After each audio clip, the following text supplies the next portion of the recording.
오늘은 기쁨을 나누는 교회라는 제목으로 하나님 말씀 전하도록 하겠습니다. 우리는 지금 소통과 공감의 시대에 살고 있죠. 스마트폰을 열면 즉시 전 세계에 있는 사람들과 연결됩니다. 페이스북이나 인스타그램을 통해서 실시간으로 서로의 일상을 엿볼 수 있고, 카카오톡이나 전화를 통하여서 언제든지 연락할 수 있습니다. 그냥 보기만 하고 끝나는 것이 아니라 이모티콘을 사용해서 공감을 하기도 하죠.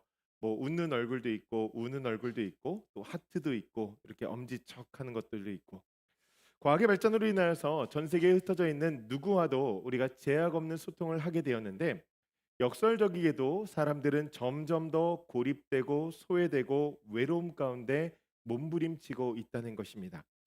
사람들은 서로 기쁨과 슬픔을 나누는 것보다 자신의 감정을 숨기고 타인의 아픔에 무관심해지고 있다는 거예요. 이것은 비단 우리들만의 이야기는 아닙니다. 일본에서도 영국에서도 전 세계적으로 극심한 외로움을 호소하는 이들이 굉장히 많아지고 있습니다. 특별히 이 젊은 층에서 고립됨의 현상이 두드러지게 나타나고 있다고 합니다. 팬데믹을 거치면서 이 상황이 더욱더 악화되고 있는 것 같아요. 물리적인 거리두기를 하면서 동시에 감정적이고 정서적인 거리두기를 하게 되다 보니까 온라인 세계에서는 친구가 500명이고 1000명이 되어도 진짜로 소통하고 공감하면서 마음을 나눌 수 있는, 진솔한 이야기를 나눌 수 있는 상대가 사라지고 있다는 것입니다. 여러분, 왜 이런 일들이 우리의 삶 가운데 일어나고 있는 것일까요? 며칠 전 한국의 어느 초등학교에서 한 실험을 했다고 합니다. 아이들에게 이 다양한 표정의 사람의 사진을 보여주면서 이런 질문을 했어요. 친구가 어떤 기분일 것 같아요? 그랬더니 사진을 보자마자 아이들이 3초도 안 되어서 이렇게 답을 했다고 합니다. 기쁜 것 같아요. 슬픈 것 같아요. 무서운 것 같아요. 이 실험을 동일하게 30대 성인에게 했는데 이 실험 결과가 완전히 달라진 것입니다. 한참을 머뭇거리다가 사진을 보더니 괜찮은 것 같은데요. 글쎄요, 조금 불편해 보이긴 하네요. 이렇게 애매한 답이 돌아왔다는 것이죠. 이 실험의 결과를 통하여서 알게 되어진 것이 있는데, 어릴 적에는 나름대로 공감을 많이 하면서 살았는데 자라면서 점점 더 사람이 공감력을 잃어버리게 되어진다는 것입니다. 너무나 바빠서, 너무나 지쳐서, 때로는 너무나 많이 아파봤기 때문에 이런저런 이유로 우리는 함께 기뻐할 줄도 함께 울 줄도 모르는 사람이 되어가고 있다는 것이죠. 여러분, 오늘날 교회는 어떨까요? 사랑의 공동체라고 불리는 이 교회. 이 세상은 각자 도생이란 말이 유행할 정도로 개인주의가 팽배합니다. 그런 사회 가운데서 정말 교회는 세상과 다른 모습을 보이고 있다고 생각하십니까? 하나님은 오늘 우리에게 어떤 모습으로 삶을 살아야 될지 이렇게 말씀하십니다. 로마서 12장 14절과 15절 말씀인데요. 너희를 박해하는 자를 축복하라. 축복하고 저주하지 말라. 즐거워하는 자들과 함께 즐거워하고 우는 자들과 함께 울라. 아멘. 기쁨을 나누는 공동체가 되어야 된다는 거예요. 여러분, 오늘 말씀을 들으면서 스스로에게 한번 이렇게 질문해 보시면 좋겠습니다. 나는 정말 기쁨을 나누는 존재로서 삶을 살아가고 있는가? 우리 교회는 기쁨을 나누는 교회인가? 아니면 그냥 그저 같은 공간에 모여서 앉아 예배 드리는, 그렇게 신앙생활하는 사람들인가? 여러분, 지난주 말씀 기억하십니까? 기쁨의 정의에 대해서 우리가 이렇게 나누었습니다. 기쁨이란 하나님의 임재에 대한 반응이다.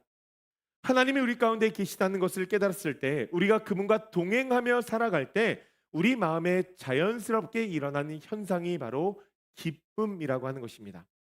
여러분, 그렇다고 한다면 이 기쁨을 나눈다는 것은 어떤 의미일까요? 이것은 내가 경험한 하나님의 임재를 다른 사람도 함께 경험하게 하는 것입니다. 나에게 임재하신 우리 하나님은 눈에 보이지 않죠. 그러니 내 모습을 통하여서, 나의 말과 나의 행동을 통하여서 하나님의 살아계심과 그분의 역사하심을 누군가에게 보여지게 하는 것. 그래서 그들도 하나님을 알고 하나님의 임재를 느끼고 기뻐할 수 있도록 하는 것. 여러분, 이것이 바로 기쁨을 나누는 것이라는 것입니다. 여러분, 이것을 우리가 어떻게 할 수 있을까? 오늘 사도 바울의 말씀을 보니까 이렇게 권면하죠. 즐거워하는 자들과 함께 즐거워하고 우는 자들과 함께 울라. 여러분 이 말씀은 공감하라는 거예요. 기쁨을 나눌 수 있는 여러 가지의 방법들이 있는데 그 중에 하나가 바로 공감이라는 것입니다. 로마서는 바울이 로마 교회에 보낸 편지죠. 이런 편지를 지금 썼다는 것은요. 그들이 지금 공감하지 못하는 어떤 상황 가운데 처해 있다라고 하는 것입니다. 기쁨을 나누지 못하는 상황 가운데 있었다는 거예요. 크게 두 가지의 이유가 있는데 첫째로 그들이 공감하지 못하는 이유는 시대 정신의 영향 때문입니다. 첫째로 뭐라고요? 시대 정신의 영향 때문이다. 역사를 보면 여러분 이 시대마다 거대한 담론이 하나가 흐르는 것을 볼 수 있습니다. 그것을 우리가 시대의 정신이라고 부르죠. 시대 정신은 그 시대를 살아가는 사람들의 사고 방식과 가치관을 형성하는데 엄청난 큰 힘을 줍니다. 로마 시대에는 어떤 시대 정신이 있었을까요? 로마 시대에는 스토아 학파의 철학이 지배적인 시대 정신이었습니다. 이 스토아 학파는요, 기원전 3세기경에 제논이라는 사람에 의해서 형성이 되었는데 로마 제국의 전 지역에 광범위하게 영향을 미쳤습니다. 이 스토아 학파는 네 가지의 미덕을 가지고 있어요. 지혜, 용기, 절제, 정의라고 하는 미덕입니다. 특히 이 마지막에 절제라고 하는 절제라고 하는 것은요. 감정이 치우치지 않고 이성적으로 상황을 바라보는 것을 의미합니다. 그래서 감정의 표현을 절제하고 감정에 휘둘리지 않는 것을 미덕으로 여겼다는 거예요. 개인의 내적 평정을 최고의 가치로 여기며 살았다는 것이죠. 여러분 이것이 사실은 자기 통제와 덕을 강조한 것인데 후에 이것이 감정을 억누르는 오해들로 이어지게 됩니다. 그래서 후기 스토아 철학자들은요. 기쁨이나 슬픔이나 분노나 두려움 같은 감정들을 파토스, 이 병적인 상태로 규정을 했다는 거예요. 이런 감정에 휘둘리지 않는 것이 참된 삶이다라고 정의를 했다는 것입니다. 대표적인 로마의 이 스토아 철학자들의 가르침을 보면 세네카가 이런 이야기를 했다고 합니다. 현자는 다른 사람의 고통에 동정하지 않는다. 왜냐하면 동정은 마음의 약함이기 때문이다. 또 다른 스토아 철학자 에픽테토스는 이렇게 가르쳤습니다. 다른 사람이 우는 것을 보거든 그의 눈물에 휩쓸리지 말라. 오히려 그가 자신의 판단 때문에 고통받고 있다는 것을 깨달으라. 로마 황제 네로의 스승이었던 마르쿠스 아우렐리우스도 이런 이야기를 했습니다. 타인의 기쁨이나 슬픔에 동요하지 말라. 내 마음의 평정을 지키는 것이 최선이다. 여러분 이런 가르침이 얼마나 그 시대를 지배했는지 보여주는 하나의 일화가 있습니다. 로마의 한 원로원 의원이 아들의 죽음의 소식을 듣고서 이렇게 감정의 변화 없이 이런 말을 했다고 합니다. 나는 내가 죽을 운명을 가진 아들을 낳았다는 것을 알고 있었다. 전혀 감동이 요동치지 않고 흔들리지 않고 여러분 이것이 로마 사회의 이상적인 인간의 모습으로 그려졌다는 거예요. 그러니 이런 시대 정신은 이 로마 교회의 성도들에게도 굉장히 깊숙이 침투했을 것입니다. 성도들은 서로의 감정을 나누는 것을 그들의 약함으로 여겼고 냉정하고 합리적인 것을 더 성숙한 신앙으로 생각을 했다는 것이죠. 누군가 기뻐하면 너무 들뜨지 마라라고 이야기하면서 또한 누군가 슬퍼하면은 너는 왜 이렇게 믿음이 부족하니라고 이야기하며 정죄했다는 것입니다. 여러분 생각해 보십시오. 오늘날도 이와 비슷한 시대 정신들이 흐르고 있지는 않습니까? 21세기 미국 사회를 지배하는 시대 정신은 개인주의와 성과주의와 경쟁주의입니다. 사람들이 자신의 감정을 드러내는 것을 약함으로 여기고 타인의 아픔에 공감하는 것을 시간 낭비로 생각하는 사람들이 많다는 것이죠. 여러분 아마 이런 이야기 들어보셨을 거예요. 감정적으로 대응하지 마라. 개인적인 감정은 일터에 가지고 오지 마라.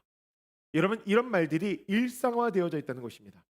이처럼 이런 시대 정신이 우리도 모르는 사이에 우리의 사고 방식을 지배하고 있다는 거예요. 여러분 이것이 교회 안에서는 작동하지 않을까요? 그렇지 않죠. 교회 안에서도 동일하게 작동되어질 것입니다.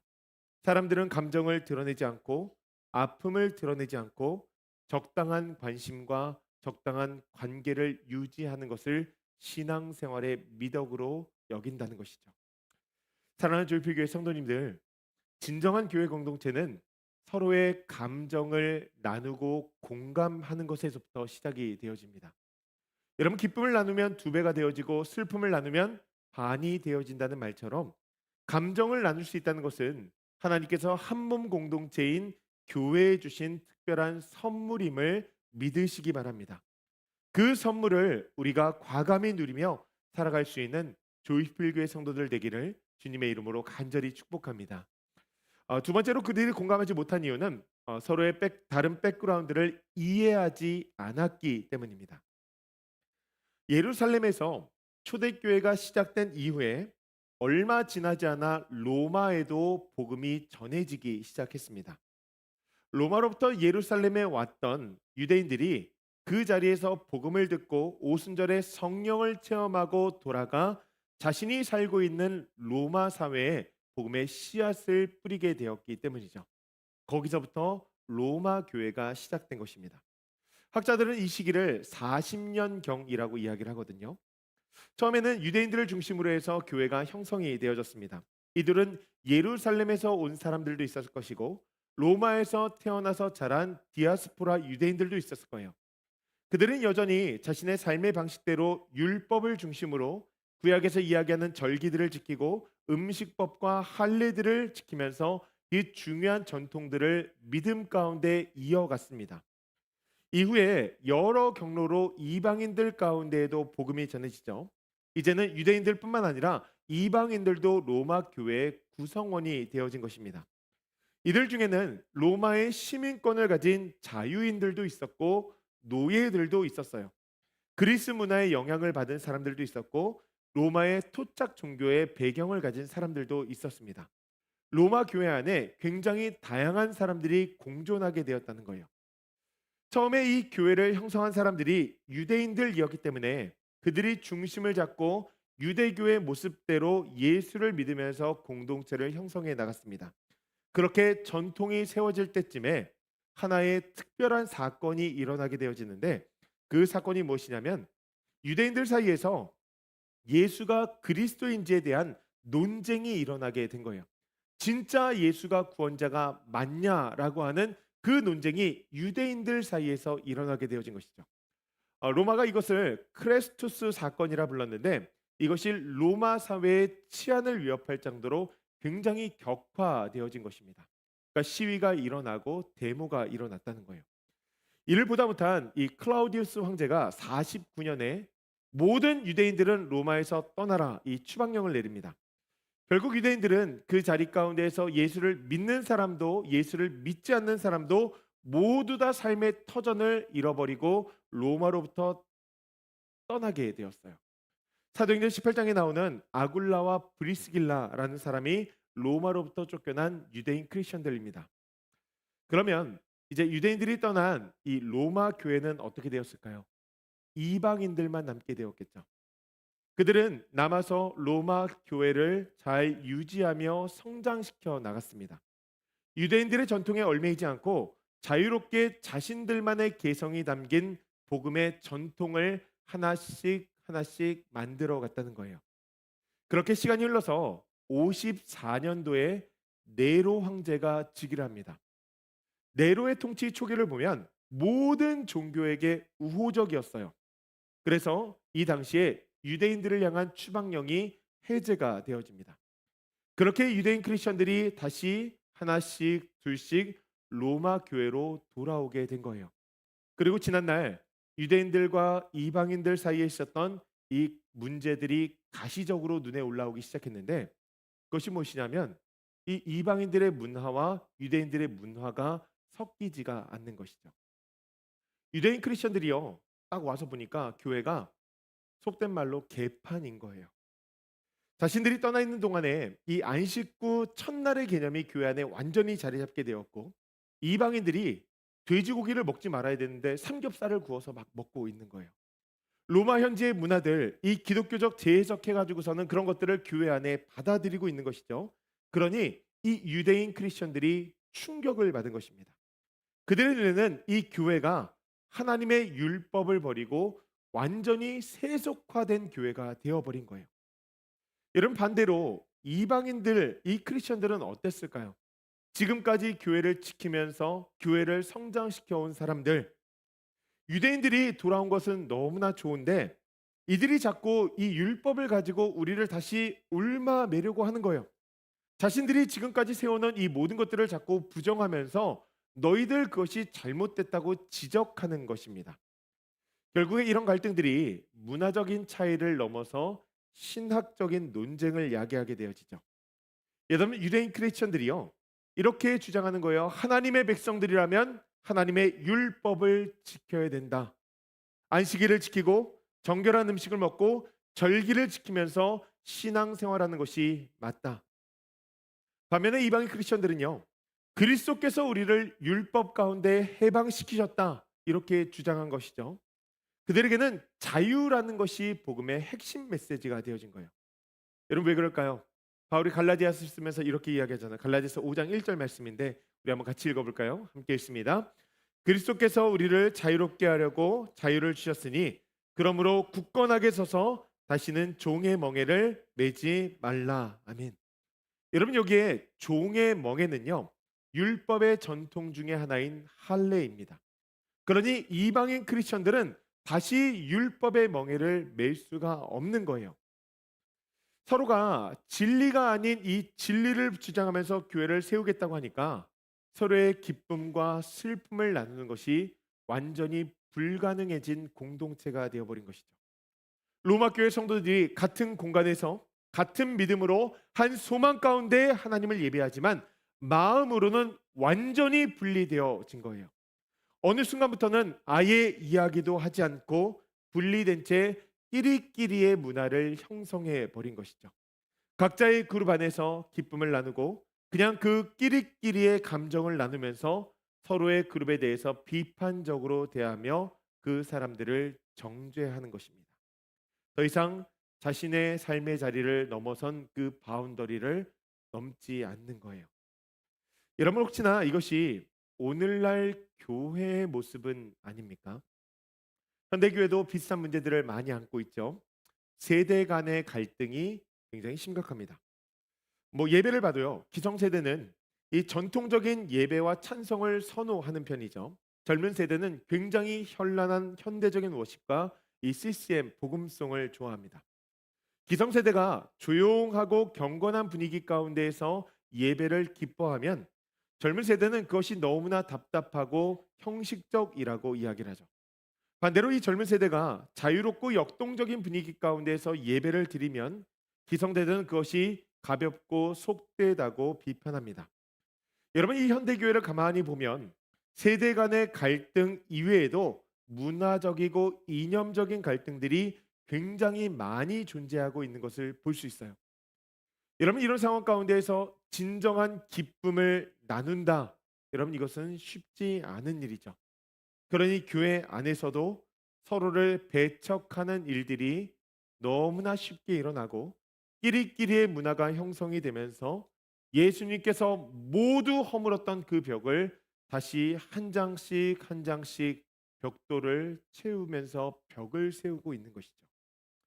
하나님은 로마 교회를 향하여서 이렇게 말씀하십니다. 이것이 극복되어야 된다. 서로 공감하면서 기쁨을 나누라는 거예요. 여러분 실제로 로마 교회는요, 이 모든 어려움들을 극복하고 하나님의 하나의 공동체로 로마 사회의 파격적인 섬김의 역할을 감당하며 그리스도의 사랑이 무엇인지를 나타내는 교회가 되어집니다. 로마 교회가 기쁨을 나누는 위대한 교회가 되었다는 거예요. 여러분 이것이 어떻게 가능하게 되었을까요? 어떻게 이것이 가능하게 되었을까요? 여러분 그 중심에 있는 것이 바로 복음의 능력입니다.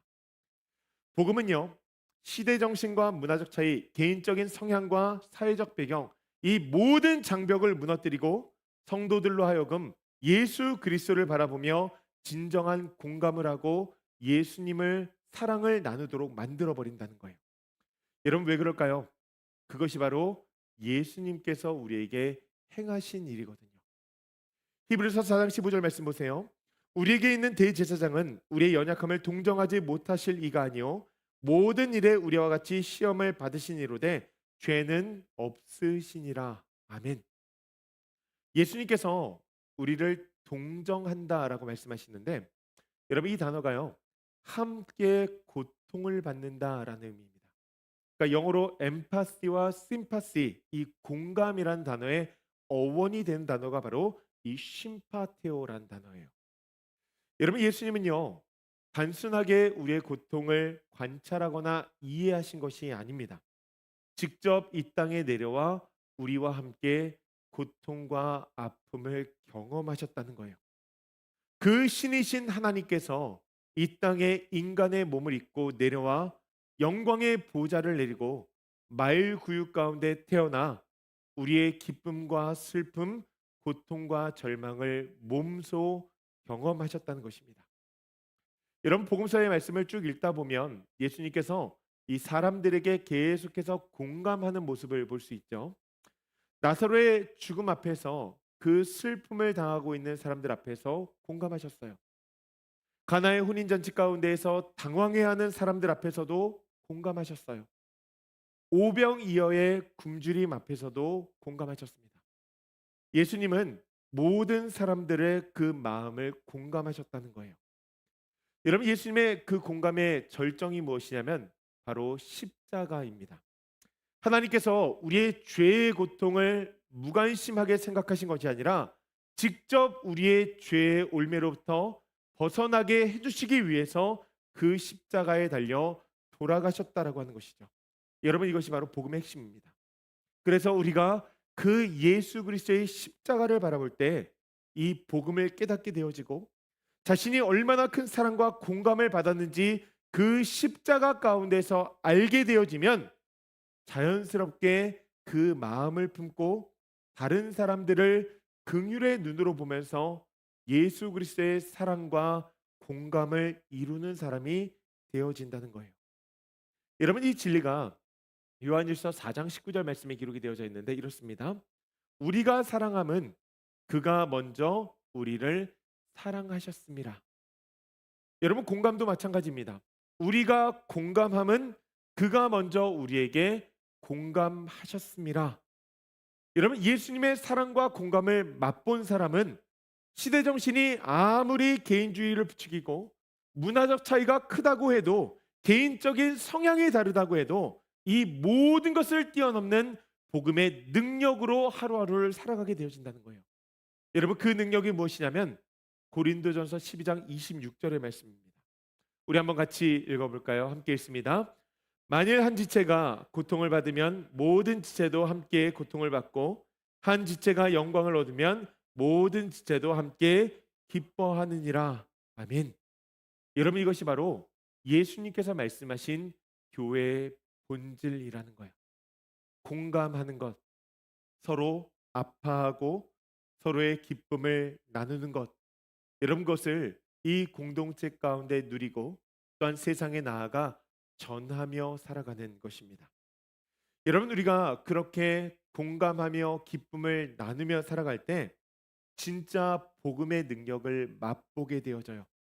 이 세상 가운데 외로워하는 한 사람을 품고 그와 진정한 연대감을 가지고 함께 살아가게 되어진다는 것입니다. 그 삶을 살아갈 수 있는 우리 조이필교회 성도님들 되시길 주님의 이름으로 간절히 축복합니다. 말씀을 마무리합니다. 몇 년 전에 미국의 오하이오 주의 작은 교회에서 일어났던 이야기예요. 아마도 뉴스를 보신 분들을 아실 것 같은데요. 이 교회에 8살 된 소년 빈센트가 있었습니다. 이 빈센트가 급성 림프성 백혈병에 걸려서 강력한 항암 치료를 받고 있었어요. 이 치료를 받다 보면 어떻게 됩니까? 머리가 다 빠지게 되죠. 빈센트는 머리가 대머리가 되어서 그 모습이 너무나 부끄럽고 창피해서 학교에 가기를 꺼려했습니다. 친구들이 자신을 놀릴까봐 두려웠고 교회에 나오는 것도 싫은 거예요. 모자를 써도 다른 사람의 시선을 외면하기가 쉽지가 않은 것이죠. 그 소식을 들은 이 교회 모든 성도들이 함께 아파해 주었습니다. 그리고 함께 기도하면서 의논을 했어요. 우리가 어떻게 하면 이 빈센트의 마음을 좀 위로해 줄 수 있을까? 어떻게 하면 이 8살짜리 빈센트가 혼자가 아니라는 것을 느끼게 할 수 있을까? 그리고 그들은 기도하는 가운데 하나의 결정을 내립니다. 그것은 교회 모든 남성들이 머리를 삭발하기로 한 거예요. 목사님부터 시작해서 장로님들, 집사님들, 청년들, 심지어는 자신의 또래 중학생 남자아이까지 모두 머리를 깎기로 했습니다.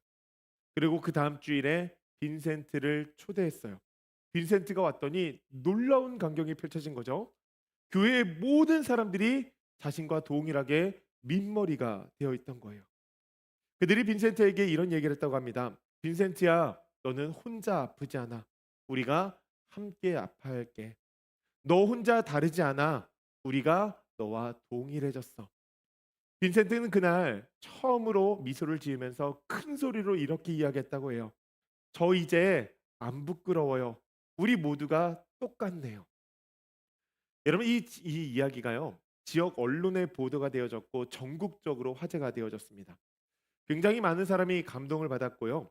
그 교회에 대해서 진짜 하나님의 사랑이 있는 교회, 기쁨을 나누는 교회, 슬픔을 나누는 교회라고 칭찬을 했습니다. 하지만 더 놀라운 것은 그 다음에 일어난 사건들이에요. 빈센트의 학교 친구들이 빈센트와 동일하게 머리를 깎기 시작한 거예요.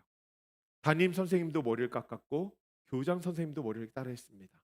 그렇게 학교 전체의 남자아이들이 삭발 운동을 하기 시작한 거예요. 그리고 이 운동은 지역 사회로 퍼져나갔습니다. 소방서와 경찰서와 시청의 직원들까지 이 남성들이 머리를 깎았다고 해요.